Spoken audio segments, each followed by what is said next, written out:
Artist जो होता है ना, वो मरने से नहीं डरता, उसे जल्दी मर जाने से डर लगता है, असंतुष्ट होकर मर जाने से। हर कलाकार, चाहे वो किसी भी कला क्षेत्र से जुड़ा हुआ हो, अपनी जिंदगी में एक ऐसी मास्टरपीस बनाना चाहता है जिसे वो अपने आखिरी वक्त में निहार सके, सुन सके, पढ़ सके, देख सके। इरफान खान बॉलीवुड के दौर का वो सितारा जिसने एक पूरी इंडस्ट्री को घुटनों पर बैठा दिया अपनी हैसियत मनवाने के लिए। ये इंडस्ट्री ना करती रही, इसकी फिल्मों को नहीं बनने दिया, लीड रोल नहीं दिए, कवरेज नहीं दिया, अवार्ड नहीं दिए, पर ये साल दर साल अपनी मनवाता रहा। इस जीनियस ने बताया कि बेटा, हमारा स्टैंडर्ड कमला पसंद अवार्ड का है ही नहीं। मेरी 2 फिल्में 12 ऑस्कर जीतेंगी। इरफान ने क्लास और मास फिल्मों की लकीर के दोनों तरफ पांव रखे और दोनों तरफ हुकूमत की। इरफान से पहले बहुत से कलाकार ऐसे थे जिन्होंने लोहा मनवाया, पर इरफान अकेले कलाकार थे जिनकी तारीफ लोगों की कलम ने की तो दूसरी तरफ उनके डायलॉग पर दर्शकों ने सीटियां बजाई। ये जीनियस दिन व दिन उस स्टारडम की तरफ बढ़ रहा था जिसके आगे सारे सितारे पहुंच जाने वाले थे, पर वक्त ने इस सितारे को हमसे छीन लिया। मुझे किसी सितारे के मरने पर कभी अफसोस नहीं हुआ, और जो अफसोस लायक थे वो मेरी सिनेमा की समझ विकसित होने या मेरे पैदा होने से पहले दुनिया से जा चुके थे। इरफान की मौत वाले दिन मैं दुख में था। कुछ वक्त के बाद दुख तो चला गया, पर अफसोस रह गया।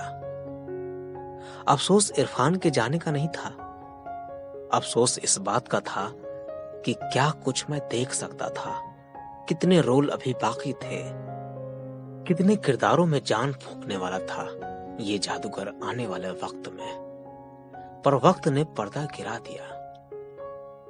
इस जीनियस का ऑरा ऐसा था कि कई सितारों से सजी फिल्मों में इरफान से रिक्वेस्ट की जाती कि हल्का काम करो, थोड़ा और एक्टर लोगों को भी दिखने दो। पर इरफान वो कलाकार थे कि अगर उनकी घूरती आंखों की तस्वीर भी किसी सीन में हो तो दर्शकों का ध्यान सिर्फ और सिर्फ उसी तस्वीर पर अटक के रह जाता। कुछ डायरेक्टर थे जिनकी हैसियत थी इरफान की हैसियत के हिसाब का रोल लिख पाना। मीरा नायर भी ये काम नहीं कर सकी। जो भी रोल उन्होंने इरफान को दिए वो कितनी खूबी से निभाया हो इरफान ने, पर वो रोल इरफान के स्टैंडर्ड का कभी था ही नहीं। इरफान को ऐसी फिल्में सूट करती थीं जिनके हर सीन में इरफान का दखल हो या जिक्र हो। हासिल जब आई थी तो इरफान के किरदार की एंट्री के बाद फिल्म का हर सीन इरफान का था। जिस सीन में इरफान नहीं थे वहां उनके आने का इंतजार रहता। फिर विशाल भारद्वाज को गुलजार ने सलाह दी कि तुम शेक्सपियर के नाटक पर फिल्में बनाओ। विशाल भारद्वाज ने मकबूल बनाई। राजा का रोल दिया पंकज कपूर को, रानी का तब्बू को, और मैकबेथ यानी मकबूल का रोल मिला इरफान को। इरफान खान ने जो एक्टिंग की है उसमें उस तरह की एक्टिंग विशाल अपनी अगली फिल्मों में किसी से नहीं करवा पाए। भले ही उन्होंने इंडस्ट्री को लंगड़ा त्यागी जैसा किरदार दिया हो। इरफान का अगला रोल पान सिंह तोमर था। जहां मकबूल ने तारीफें दी थी, वहीं पान सिंह ने तारीफों को पैसे में लपेट कर दिया। इस फिल्म में इरफान ने बताया कि धावक का रोल करने के लिए 6 पैक नहीं, एक्टिंग में रेंज चाहिए। इतनी हैसियत चाहिए कि आप एक सीन में उम्मीद, दुख, निराशा, गुस्सा सब कुछ दिखा दें। पान सिंह जब पुलिस स्टेशन में अपने रिवॉर्ड्स और मेडल के बारे में बताता है और फिर धीरे धीरे जैसे जैसे एक्सप्रेशन बदलते हैं, वहीं उसी सीन में रणवीर, फरहान जैसा तमाम बायोपिक के नामी सितारे घुटने पर बैठ जाते हैं इरफान के आगे। इस फिल्म के बाद इरफान ने इंडस्ट्री से कहा, बताओ अब हमको स्टार मानते हो या नहीं? कहो हाँ, और पूरी इंडस्ट्री को हाँ बोलना पड़ा। उसके बाद इरफान हारे तो सिर्फ वक्त से, वरना यही वो वक्त आया था इरफान का जब फिल्में उनको नहीं वो फिल्म चुनते। पर अफसोस वक्त आया तो वक्त बचा नहीं। जो भी इरफान के फैन हैं उनके लिए ये मेरी बात नाकाबिले बर्दाश्त होगी कि इरफान ने जीते जी अपना बेस्ट वर्क किया ही नहीं था। पर मेरे पास वजह है।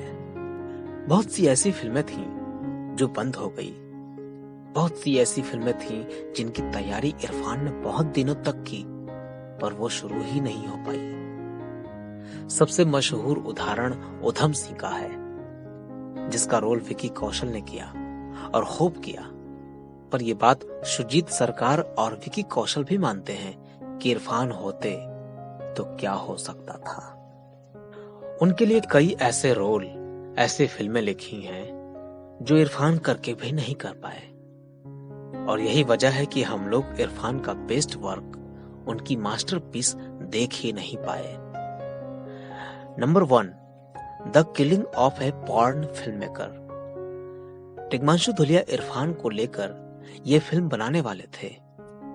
ये फिल्म ऐसे इंसान के ऊपर थी जो रोजी रोटी के लोग पॉर्न फिल्में बनाता था। अपनी जिंदगी में मशरूफ इरफान के किरदार को फिल्म में पता चलता है कि वो पूर्व जन्म में हिटलर था, और जब उसे अपने पूर्व जन्म की सारी बातें याद आती हैं तो वो अपने पापों का प्रायश्चित करने के लिए सब कुछ करता है, दान पुण्य सब कुछ। फिल्म के अंत में इरफान के किरदार को एक यहूदी आदमी गोली मार देता है। इस फिल्म के इरफान के किरदार में बहुत परत थी। ऐसा इंसान जिसे अपने पुराने जन्म के कुकर्म याद आ गए हों, जो उन्हें ठीक नहीं कर सकता, उन्हें सुधार नहीं सकता, पर उसे उस दुख के साथ रोज जीना है जो उसके साथ लग गया है। वो आत्महत्या भी नहीं कर सकता क्योंकि वो एक बार ये करके देख चुका है, पर पिछले जन्म की भयंकर यादों ने, लोगों की चीखों ने उसका पीछा नहीं छोड़ा। सोचिए इरफान इस रोल में क्या कुछ कर सकते थे। नंबर 2, अली बाग। यह फिल्म संजय गुप्ता बनाने वाले थे। इसमें इरफान का किरदार एक प्रोफेसर का था जिसे पता था कि उसकी जिंदगी में कुछ महीने ही बचे हैं। वो अपने सभी पुराने स्टूडेंट्स को एक बार इकट्ठा करना चाहता था, और जैसे कोई पेंटर अपनी सारी मास्टरपीस इकट्ठा करना चाहता है। नंबर 3, पाश।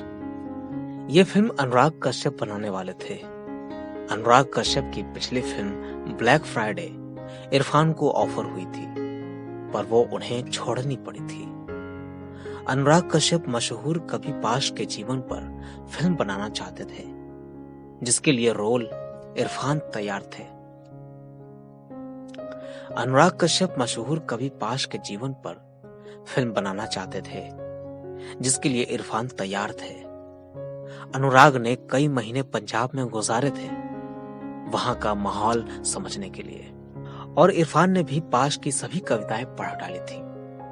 वो अपनी पंजाबी पर भी काम कर रहे थे। ये फिल्म सही दिशा में जा रही थी कि फिर किन्हीं वजह से ये फिल्म रुकी और फिर कभी बन नहीं पाई। इरफान और अनुराग ने कभी एक दूसरे के साथ कोई फिल्म नहीं की। नंबर 4, गुस्ताखियां। संजय लीला भंसाली भव्य फिल्में बनाने के लिए जाने जाते हैं। इरफान का रुतबा दिन ब दिन ऐसा होता जा रहा था कि अब उन्हें ऐसी फिल्में मिलती जिनमें उनकी एक्टिंग को भरपूर बजट का भी साथ मिलता। इसकी शुरुआत भी हो चुकी थी।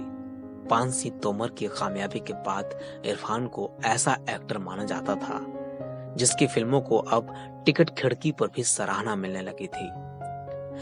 संजय लीला भंसाली ने उस वक्त साहिर लुधियानवी के जीवन पर फिल्म बनाने का फैसला किया था। इस फिल्म में साहिर का लीड रोल इरफान को करना था। इसके अलावा अमृता के लिए प्रियंका चोपड़ा और इमरोज के रोल के लिए सुशांत सिंह राजपूत को चुने जाने की खबर थी, पर यह फिल्म सिर्फ खबरों में ही शुरू होकर खबरों में ही खत्म हो गई। Number 5, Indian summer.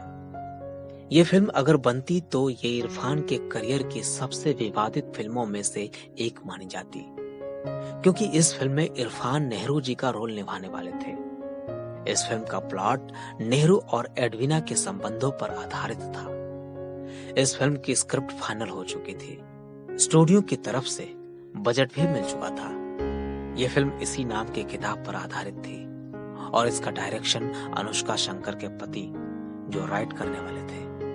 फिल्म शुरू होती उससे पहले भारत सरकार ने फिल्म के विषय को लेकर ऐतराज जताया था। सरकार ने मांग की थी कि पहले स्क्रिप्ट भेजी जाए और फिर उसमें से जो भी गलत तथ्य हों उन्हें हटाया जाए। जो राइट ने फिल्म की स्क्रिप्ट भारत सरकार को दी और कुछ वक्त के बाद भारत सरकार ने इस फिल्म को हरी झंडी दे दी। पर उस वक्त तक काफी वक्त बीत चुका था और फिल्म का बजट पहले से ज्यादा हो चुका था। स्टूडियो ने बजट बढ़ाने से इनकार किया और आखिरकार ये फिल्म बस स्क्रिप्ट तक पहुंचकर बंद हो गई। इसके अलावा इरफान ने नोलन की फिल्म इंटरस्टेलर इसलिए छोड़ दी थी क्योंकि वो उस वक्त लंच बॉक्स के लिए डेट दे चुके थे। द मार्शियन का अहम रोल इरफान को ऑफर हुआ था, पर वो भी डेट की समस्या आ गई। इरफान अगर चाहते तो हमेशा के लिए अमेरिका सेटल होकर इस डेट की समस्या से निजात पा लेते, क्योंकि उन्हें फिल्मों की कमी नहीं थी, पर उन्हें भारतीय सिनेमा से मोहब्बत थी। एक दफा एक इंटरव्यू में कहा था कि जब चाइनीज सिनेमा की बुनियाद ढंग से नहीं बनी थी, तब हमारे भारतीय सिनेमा में गुरुदत्त, विमल रॉय, सत्यजीत रे जैसे फिल्म मेकर को पूरी दुनिया जान रही थी।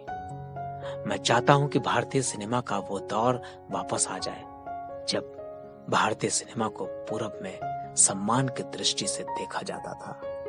दोस्तों, ये स्टोरी अगर आपको पसंद आई हो तो लाइक करें, कमेंट करें, शेयर करें और सब्सक्राइब करना ना भूलें। धन्यवाद।